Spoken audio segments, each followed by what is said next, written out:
फिलहाल special coverage लगातार जी news पर और इस वक्त की बड़ी खबर यह है कि बंगाल बीजेपी के अध्यक्ष दिलीप घोष ने यह दावा किया है कि बीजेपी 200 सीटों के साथ सरकार बनाएगी। बीजेपी को अकेले रोक नहीं सकती टीएमसी। ये बड़ी खबर दिलीप घोष ने साफ कर दिया एक बार फिर से कि बीजेपी 200 सीटों के साथ सरकार बनाएगी। हालांकि गृह मंत्री अमित शाह इस बात को शुरू से कहते आ रहे हैं कि बंगाल में इस बार बीजेपी अपना परचम लहराएगी और 200 से ज्यादा सीटों पर जीत के साथ पश्चिम बंगाल में बीजेपी की सरकार बनेगी। ये टीएमसी पार्टी का आज अंदर की बात है। टीएमसी जान गई अकेले में भारतीय जनता पार्टी को रोक नहीं पाएगा, इसीलिए कांग्रेस सीपीएम को साथ लेना चाहती है। इससे पता चल जाए यहाँ की स्थिति क्या है। भारतीय जनता पार्टी अकेले में बंगाल में परिवर्तन करने के लिए सक्षम है और 200 सीट के साथ सरकार बनाएगी। चाहे सब एक साथ लड़े, अलग लड़े, कोई फर्क नहीं पड़ने वाला है।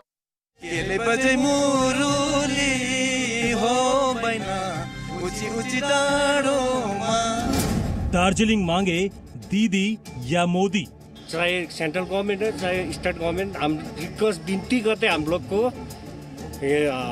गोरखालैंड दे दो। गोरखालैंड पड़ेगा टीएमसी को भारी। हमारा फर्स्ट ऑफ ऑल इच्छा है गोरखालैंड इज मोस्ट इम्पोर्टेंट। जब गोरखालैंड आएगा इधर का सब प्रॉब्लम सॉल्व हो जाएगा। That's all. Queens of hills से ममता का सौतेला बर्ताव। इस बार में तो परिवर्तन तो होगा। कैसा परिवर्तन तो होगा? दीदी का छुट्टी हो जाएगा इस बार, लगता तो है। चाय बागान से चुनावी ground report. We want Modi ji. क्यों, क्या कारण है?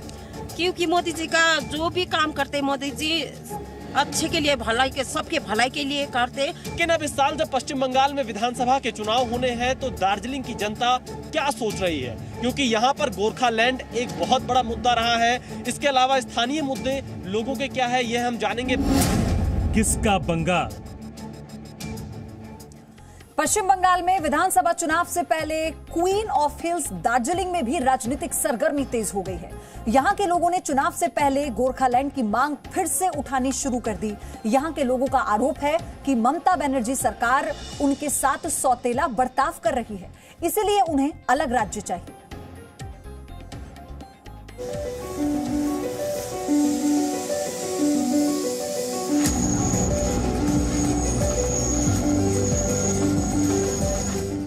ये है क्वीन ऑफ हिल्स दार्जिलिंग।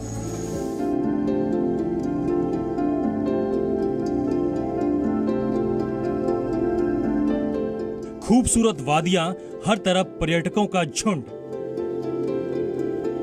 साल भर यहां पर्यटकों का मेला लगा रहता है, लेकिन ऐसा नहीं है कि दार्जिलिंग के लोगों को परेशानी का सामना नहीं करना पड़ रहा है। पश्चिम बंगाल में विधानसभा चुनाव होने वाले हैं और इसके साथ ही यहाँ के लोगों ने अपनी मांगों के लिए आवाज तेज कर दी है। यहाँ के लोगों की मांग सरकार तक पहुँचाने के लिए जी न्यूज संवाददाता विशाल पांडे दार्जिलिंग पहुंचे।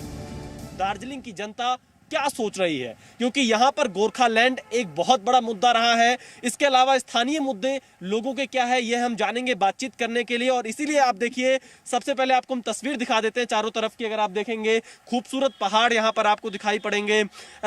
मौसम यहाँ का बहुत ही सुहावना है। यहाँ अभी भी लोग दूर दूर से कोरोना काल के बाद भी यहाँ घूमने के लिए आ रहे हैं। यही खासियत है दार्जिलिंग की, जो देश दुनिया के पर्यटकों को यहाँ आकर्षित करती है। खूबसूरत तस्वीरें हैं। आई लव दार्जिलिंग का आप यहाँ पे देखिए पोस्टर लगा हुआ है। तो ये तस्वीरें अपने आप में बहुत कुछ बयां कर। इस बार के विधानसभा चुनाव में दार्जिलिंग के लोगों के लिए सबसे बड़ा मुद्दा है गोरखालैंड। पहाड़ियों की रानी के नाम से मशहूर दार्जिलिंग में विकास के बजाय इस बार गोरखालैंड की मांग का मुद्दा हावी है। गोरखालैंड क्यों नहीं हुआ अभी तक, ये मुद्दे की बात है। क्योंकि गोरखालैंड का डिमांड आप लोग कर रहे हो, लोग पूछते हैं। हम लोग डिमांड नहीं कर रहे हैं, हम लोग दावी कर रहे हैं। इसको कभी का हो चुका होना चाहिए था। समझ लीजिए, जब राज्य पुनर्गठन आयोग बैठा था तभी ये भूमि जो है एक अलग राज्य के रूप में आ चुका होना चाहिए था। तब कई एक ऐसी चीजें हुई जो धांधली हुई, तो जिसके कारण ये जगह ऐसे ही रह गया। गोरखालैंड की मांग 100 साल से भी ज्यादा पुरानी है। इस मुद्दे पर बीते लगभग 4 दशकों के दौरान कई बार हिंसक आंदोलन हो चुके हैं। 1980 में गोरखालैंड की मांग को लेकर हिंसक विरोध प्रदर्शन हुआ था और करीब 1200 लोगों की मौत हुई थी। 21 मई 2010 को अलग गोरखालैंड की मांग ने उस समय एक नया रूप ले लिया, जब अखिल भारतीय गोरखा लीग के नेता मदन तमांग की हत्या कर दी गई। जून 2017 में भी गोरखालैंड की मांग को लेकर दार्जिलिंग में हिंसक प्रदर्शन हुआ था। वर्ष 2009 में जब लोकसभा चुनाव होने वाले थे तो बीजेपी ने तेलंगाना और गोरखालैंड 2 राज्यों के निर्माण का ऐलान किया था। यही वजह है कि अब दार्जिलिंग के लोगों को गोरखालैंड को लेकर बीजेपी से उम्मीदें हैं। अभी जो दार्जिलिंग का जनता है उसका सपना है गोरखालैंड। मोदी जी को भी यहीं से मैं संदेश देना चाहता हूँ। उसने दार्जिलिंग में आगे बोला था गोरखाओं का सपना मेरा सपना, तब उसको भी सुनना चाहिए, वो इसको वादा को पूरा करना चाहिए। तब तक तो इतना साल तक बीजेपी को सपोर्ट करते रहे है कि नहीं। अभी तो ये जनजाति का मुद्दा भी उठाया था, वो भी दिया नहीं है। हमारा फर्स्ट ऑफ ऑल इच्छा है Gorkhaland is most important. Darjeeling के लोग ममता बनर्जी सरकार पर हिल्स एरिया की जनता के साथ सौतेला बर्ताव करने का आरोप लगा रहे हैं। उनका कहना है कि पश्चिम बंगाल सरकार दार्जिलिंग की उपेक्षा कर रही है और इसलिए वो अलग राज्य की मांग कर रहे हैं। राज्य के लोगों का कहना है कि बीजेपी उनकी मांगों को पूरी करेगी, इसलिए इस बार राज्य में परिवर्तन की लहर चल रही है। इस बार में तो परिवर्तन तो होगा। कैसा परिवर्तन तो होगा। अब दीदी का छुट्टी हो जाएगा इस बार, लगता तो है। हाँ, एक्सप्रेशन है। अब जैसे मोदी जी बोल रहे हैं, बीजेपी का तो सीधा सा कहना है कि छोटा छोटा स्टेट बनने जा रहा है। वो लोग तो छोटे छोटे स्टेट में विश्वास करता है।